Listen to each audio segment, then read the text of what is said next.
Сайн байцгаана уу? Та бүхэндээ энэ өдрийн мэндийг хүргье. Намайг Нимбовх танарч магдаг. Цахим аймгийн Борлоо номын дэлгүүрийг ажилладаг хүн байна.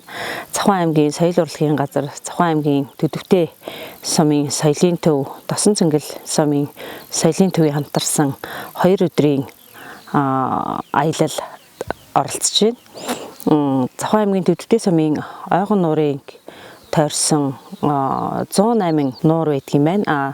Тэр 108 нууртай танилцах Цахим аймгийн Төдөвтэй сумаас төрөн гарсан хутгтуудын төрсөн нутаг буур бууцсан дээр монголчуудын нүүдлийн соёл тэр дундаа адууны өв соёлтой танилцах нэг өдрийн үйл ажиллагаанд хамрагдсандаа маш баяртай байна. Гүүс аах, за тэгээд одоо арх цагаагаа эсгэх, арх нэрх гэх мэтчлэн ингээд өв соёлтой газар дээр нь хөдөөний малчин айл дээрээд ингээд өв соёлтой танилцж байгаадаа маш их баяртай байна.